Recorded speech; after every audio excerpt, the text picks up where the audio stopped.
Imagina que existió un lugar en el mundo tan remoto, tan aislado, que durante miles de años ningún ser humano puso un pie en él. Un territorio rodeado por océanos infinitos, separado por miles de kilómetros de cualquier otra civilización, donde la naturaleza evolucionó sin interferencias y el silencio dominó durante eras enteras. Ahora imagina que, en menos de 1000 años, ese lugar pasó de estar completamente deshabitado a convertirse en uno de los países más admirados, visitados y deseados del planeta.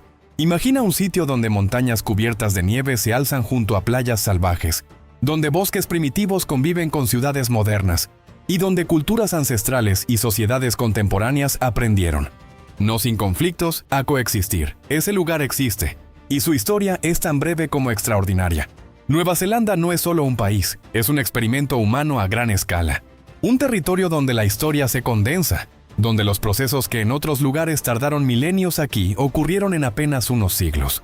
Migraciones épicas, choques culturales, guerras, tratados incumplidos, avances sociales pioneros y una constante búsqueda de identidad marcaron el camino de estas islas perdidas en el Pacífico Sur. ¿Cómo llegaron los primeros humanos a un lugar tan remoto sin mapas ni brújulas modernas? ¿Cómo se construyó una cultura profundamente conectada con la Tierra? ¿Por qué la colonización europea dejó heridas que aún hoy se sienten? ¿Y cómo este país terminó siendo referente mundial en derechos sociales, democracia y calidad de vida? Quédate hasta el final, porque la historia de Nueva Zelanda no solo habla de un país lejano. Habla de migración, de poder, de resistencia, de identidad. Y en el fondo habla de lo que significa construir una nación desde cero. Durante casi toda la historia humana, las islas que hoy conocemos como Nueva Zelanda permanecieron completamente vacías.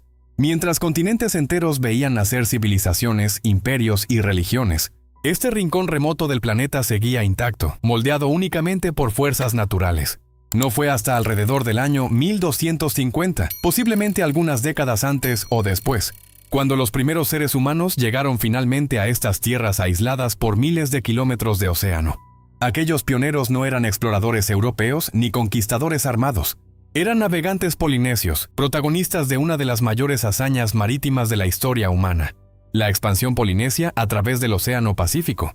Sin mapas, sin brújulas y sin instrumentos modernos, se guiaban por las estrellas, los vientos, las corrientes marinas y las señales de la naturaleza. En enormes canoas oceánicas, se aventuraron hacia lo desconocido, recorriendo distancias que incluso hoy resultan impresionantes.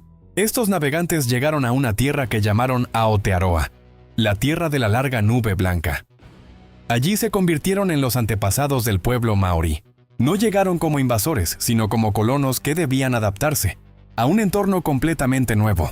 Aprendieron a cultivar la tierra, a pescar en mares impredecibles, a construir refugios resistentes y sobre todo a convivir con una naturaleza poderosa que exigía respeto y equilibrio. La sociedad maorí se organizó en tribus unidas por lazos de sangre y ancestros comunes. La genealogía no era solo un registro familiar, sino el núcleo de la identidad colectiva. Conectaba a cada individuo con sus antepasados, con la tierra y con el mundo espiritual. Todo estaba profundamente entrelazado. La tierra no se poseía, se cuidaba. El pasado no se olvidaba, se recitaba. La historia no se escribía, se transmitía de generación en generación mediante relatos orales que mantenían viva la memoria del pueblo. Con el paso del tiempo, estas comunidades se hicieron más complejas y organizadas. Construyeron aldeas fortificadas en zonas elevadas, conocidas como pa, que servían tanto para la defensa como para la vida social y política. En estos espacios se celebraban rituales, se tomaban decisiones colectivas y se reforzaba la cohesión del grupo. La espiritualidad impregnaba cada aspecto de la vida diaria, desde la agricultura hasta la guerra, desde el nacimiento hasta la muerte. A medida que la población creció, también lo hicieron las tensiones. La competencia por los recursos y el territorio provocó conflictos entre tribus, y la guerra se convirtió en una parte habitual de la vida maorí. Los guerreros desarrollaron técnicas avanzadas de combate cuerpo a cuerpo y utilizaron armas de madera, hueso y piedra. Sin embargo, más allá de la fuerza física, dominaron el arte de la intimidación psicológica. El haka, una danza poderosa y desafiante, se realizaba antes de la batalla, como una declaración de unidad, coraje y determinación, capaz de quebrar la moral del enemigo, incluso antes del primer golpe. Durante siglos, este mundo permaneció relativamente aislado del resto del planeta. Pero en 1642, ese aislamiento se rompió por primera vez, cuando un explorador europeo avistó la costa. El encuentro fue breve y violento.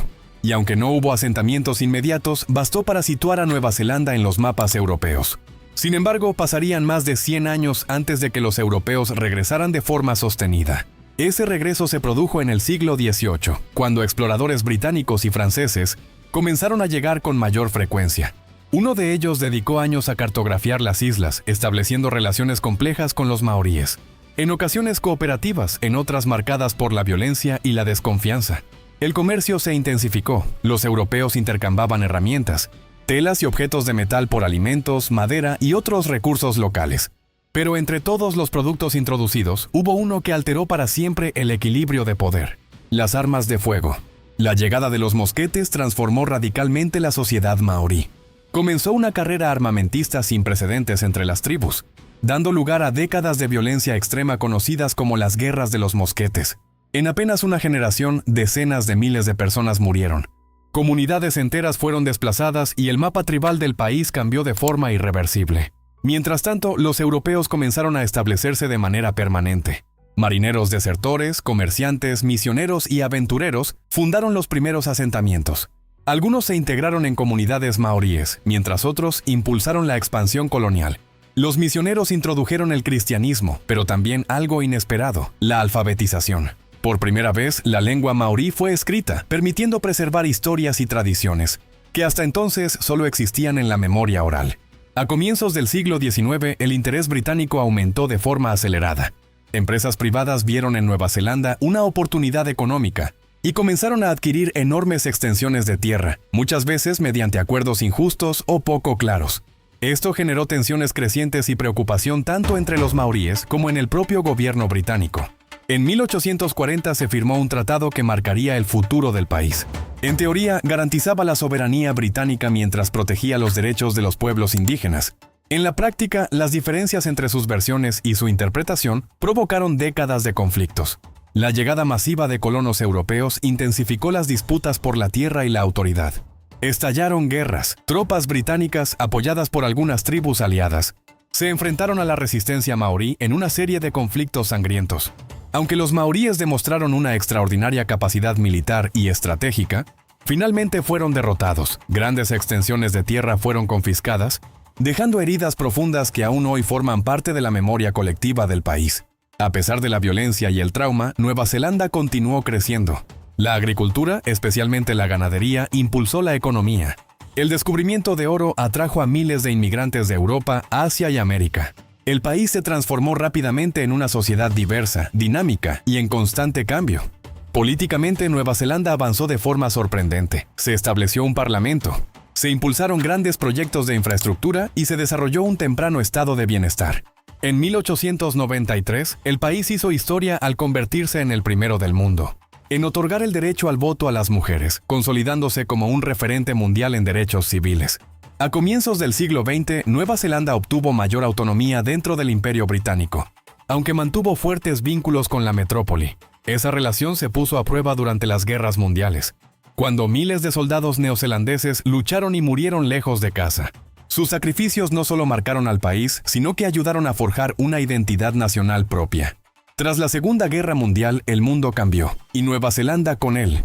El país reorientó su política exterior, abrió sus puertas a nuevas oleadas de inmigrantes y comenzó un proceso de reconciliación con su pasado. El pueblo maorí vivió un renacimiento cultural, recuperando su lengua, sus tradiciones y su papel en la vida política. La segunda mitad del siglo XX consolidó a Nueva Zelanda como una nación moderna, diversa y progresista. Se tomaron decisiones valientes, como adoptar una política antinuclear, incluso cuando eso significó tensiones con antiguos aliados. Se fortaleció la democracia, se ampliaron derechos y se redefinió la identidad nacional, sentando las bases del país que conocemos hoy. Hoy, cuando alguien piensa en Nueva Zelanda, suele imaginar paisajes espectaculares, ciudades seguras y una calidad de vida envidiable. Pero detrás de esa imagen hay una historia intensa, concentrada y profundamente humana. Una historia de llegadas audaces, de encuentros culturales, de conflictos dolorosos y de avances extraordinarios. En apenas 8 siglos, estas islas pasaron del silencio absoluto a convertirse en un país que atrae a personas de todo el mundo. Un lugar donde el pasado indígena y el presente multicultural no siempre encajan perfectamente, pero siguen dialogando, aprendiendo y evolucionando juntos. La historia de Nueva Zelanda nos recuerda que ninguna nación nace terminada, que el progreso no es lineal, que la identidad se construye con memoria, con errores y con decisiones valientes, y que incluso en los rincones más remotos del planeta, la historia humana puede desarrollarse con una intensidad capaz de cambiar el mundo. Si este viaje te ayudó a ver Nueva Zelanda con otros ojos, quédate, porque cada país tiene una historia así de poderosa esperando ser contada. Suscríbete, acompáñanos en el próximo episodio y sigue explorando con nosotros los lugares donde la historia y el presente se encuentran, porque entender el pasado es la única forma de comprender el mundo en el que vivimos hoy.